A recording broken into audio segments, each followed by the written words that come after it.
Hai semuanya, kembali lagi bersama aku, Adlina. Di video kali ini aku ngebahas tuntas kenapa sih jumlah subscribers dan juga waktu tonton yang ada di analysis channel dan juga di monetisasi channel itu berbeda. So, kalau buat kalian yang penasaran, stay tune terus ya.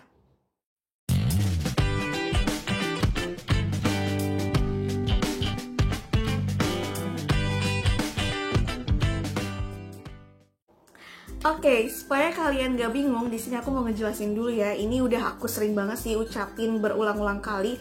Kalau syarat agar channel YouTube kalian itu bisa dimonetisasi harus memenuhi dua persyaratan kan, yaitu mencapai 1000 subscribers dan juga 4000 jam waktu tonton publik dalam 12 bulan terakhir.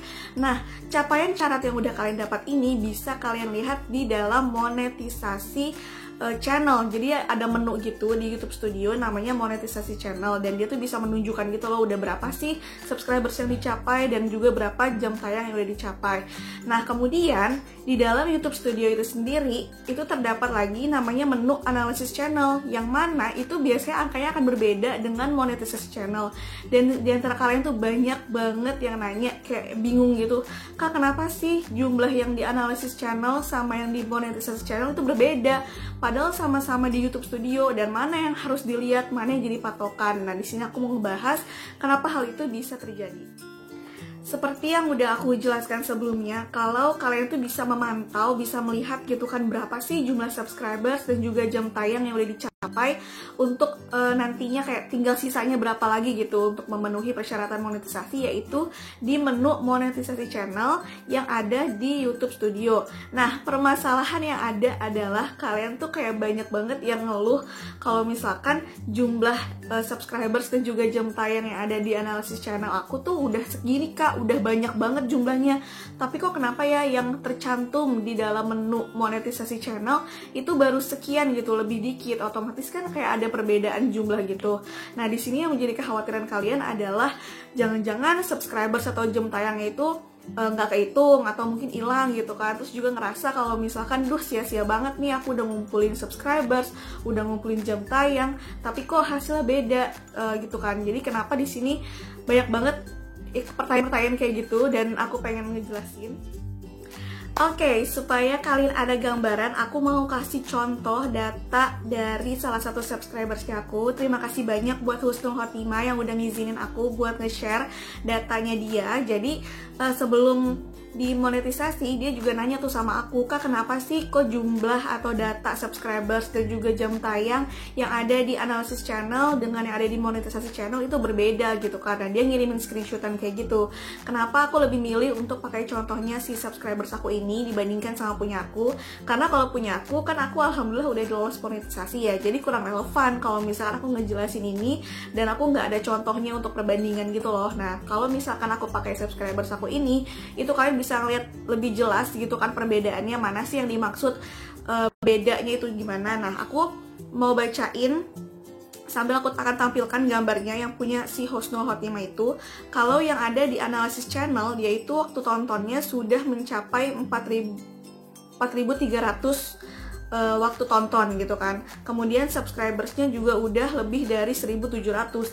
Tapi kalau misalkan yang ada di menu monetisasi channel itu yang masuk masih subscribersnya sekitar 1.690, sementara untuk waktu tontonnya itu masih 3.735. Nah kan kalau misalkan kita berpatokan sama menu yang ada di analisis channel, seharusnya si Husnul Khotimah ini sudah bisa memenuhi syarat monetisasi dong, karena udah mencapai minimal 1.000 subscribers dan juga 4.000 jam tayang. Cuma di sini yang beda adalah jumlah sih waktu tontonnya itu yang ada di menu monetisasi channel itu masih kurang dari 4.000. Nah, makanya di sini aku mau ngejelasin kenapa itu bisa terjadi. Dan sekarang aku mau jawab kenapa sih bisa beda. Nah, kalau buat kalian yang mau ngecek yang ada di analisis channel itu jumlahnya berapa, kalian jangan lupa ya untuk rubah dulu menjadi 365 hari terakhir atau 12 bulan terakhir, supaya itu datanya yang benar-benar dihitung. Nah, kenapa bisa beda? Jadi gini, kalau misalkan data kalian yang ada di analisis channel itu tuh kayak data yang benar-benar real time, yang benar-benar per detiknya itu selalu update gitu kan. Jadi belum melalui penyaringan apapun oleh pihak YouTube. Apakah misalkan subscribers kalian dan juga jam tayang kalian itu didapatkan pakai cara asli atau cara curang sih, atau cara-cara yang seperti apa kayak gitu. Jadi itu bener-bener real time-nya kalian.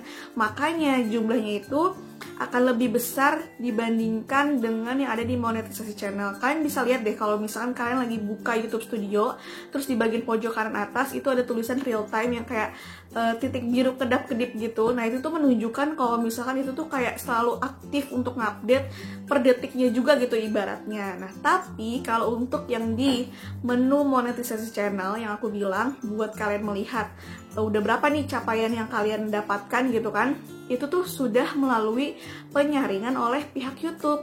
Jadi kayak misalkan jumlah subscribers dan juga 4.000 jam tayangnya itu bakal dicek gitu sama YouTube. Itu tuh udah merupakan hasil penyaringan yang bener-bener real, yang cuma yang asli doang. Jadi kalau misalnya kalian pakai cara-cara curang atau kayak cara-cara yang kayak gimana, itu nggak akan kehitung sama YouTube. Makanya jumlahnya itu akan cenderung lebih kecil dan juga lebih lambat dibandingkan yang ada di menu analisis channel. Nah selain itu yang aku pernah ketahui juga, YouTube itu kayak memerlukan waktu kan buat meninjau apakah data yang kalian dapatkan itu kayak subscriber dan jam waktu tonton itu real beneran atau pakai cara-cara curang, dan membutuhkan waktu kayak kurang lebih 48 jam atau sekitar 2 hari. Nah makanya ada perbedaan tuh antara yang di menu analysis channel sama yang di monetisasi channel.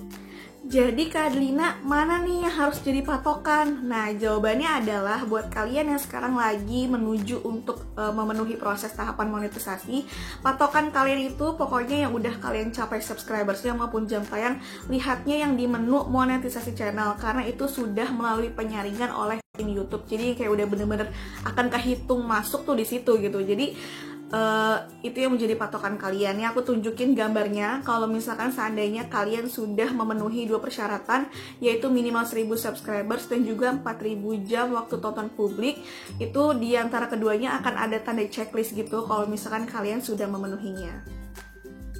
Tips dari aku untuk mengatasi perbedaan data yang ada adalah yang pertama, gak usah khawatir dan gak usah panik. Jadi mungkin ya di antara kalian nih para YouTuber pemula gitu kan, asal ada beda dikit atau kayak ada sesuatu dikit tuh kayak langsung panik, langsung khawatir. Ini tuh bukan sesuatu hal yang fatal, bukan suatu hal yang bahaya atau gimana kok, tenang aja.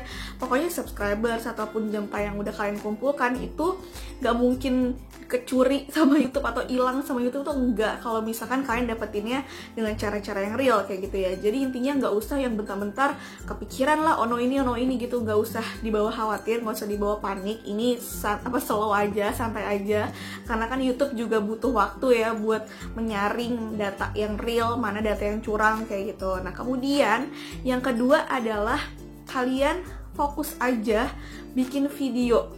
Itu gak usah sering-sering ngecek kayak misalkan, duh hari ini udah berapa ya yang aku dapat, duh besok berapa nih yang udah aku dapat. Itu menurut aku ya itu adalah kesalahan YouTuber pemula gitu loh. Fokus aja bikin konten. Nanti kalau misalkan 2 syarat itu udah tercapai, itu pasti bakal ada email, bakal ada pemberitahuan kalau misalkan punya kamu tuh udah memenuhi syarat gitu. Jadi jangan yang setiap hari dicekin, yang ada tuh malah kalian bakal kepikiran, apalagi kalau misalnya tahu kalau datanya itu berbeda.